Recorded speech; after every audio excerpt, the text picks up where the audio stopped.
That is very welcome to hear. I think you hit on something that is important, because I remember when I first started doing this in the job, the conversations were all around these scaling laws and would they continue? And you mentioned the skepticism. I mean, not only have they continued and continue to deliver this exponential growth, it feels very much like the last few months have seen an acceleration. And it's what you touched on. It's what Dario and Demis have also said to me and publicly, driven by this recursive self-improvement, that the models themselves are now able to help us develop the new models quicker.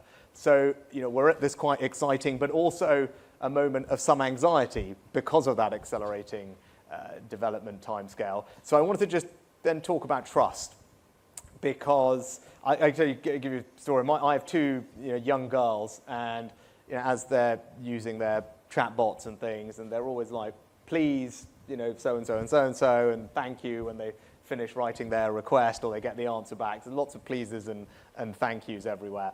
And I thought that was interesting. But I said to them, look, you don't need to do that. There's not a person. It doesn't matter. And by the way, it costs a fortune when we have to do the compute for that. And they said to me, you know what, Daddy? They said, if AI takes over the world, we want to have been kind to the AI. And I thought that was good insurance policy. But it kind of, it touches on this anxiety. They're very wise. Yeah, in that maybe. Across the world, we're seeing these different attitudes towards AI. In countries like India, where we are, there's enormous optimism and trust. And then actually in Western countries, we're seeing that anxiety is still the kind of dominant feeling towards AI. Now, I think closing that confidence gap is as much a policy task as it is a technical one. But I'd love to just get your thoughts. I mean, obviously you are at a B2C company dealing with billions of consumers every day. How do you think about this trust question? How do we get trust up in places where it is not, for something that you believe, I believe, and everyone in this room probably believes can do untold good?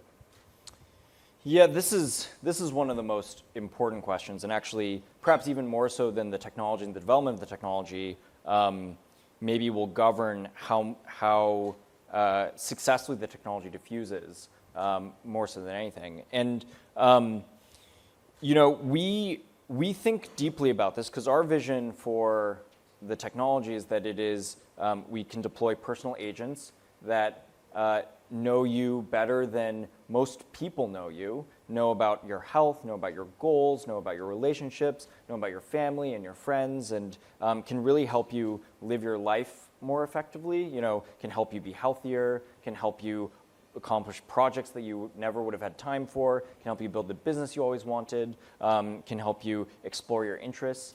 And to properly build that requires an immense amount of trust from consumers, from governments, from effectively everyone, from all organizations.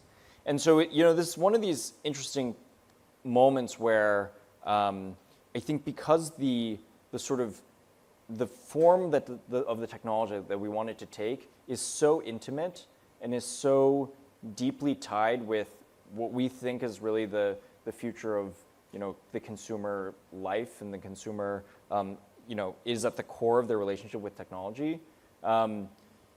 The figuring out ways to develop the technology in partnership with governing bodies and in partnership with nonprofits and other organizations to garner that trust is very important. This is something we've seen at Meta actually with WhatsApp.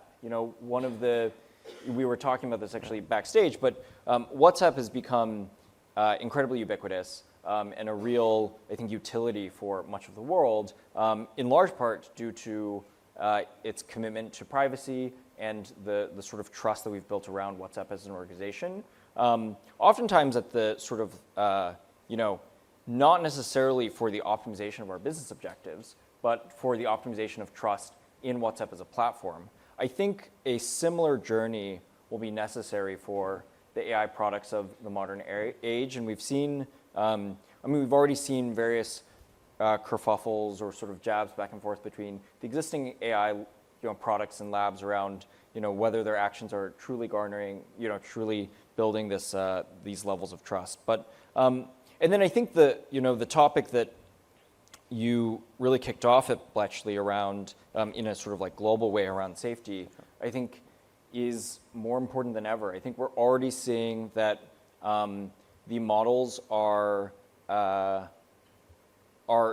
achieving levels of capability which cause some pause around some of the sort of like risks that we monitor for these models as it comes to various national security risks or various cyber security risks. And so the importance of properly testing and then building the right systems to monitor and deploy these models safely is of paramount importance. And you and I have been talking about this same topic for some years, and that was key to us at Bletchley, was establishing the AI Security Institute in the UK to do exactly that work. And the thought was there was a gap where the technical capability didn't exist amongst governments to evaluate some of these risks. So how could we in the UK hopefully take a lead, but in a sense provide a global public good, where we work in partnership with companies like yours and the other frontier labs to do pre-deployment testing on these models.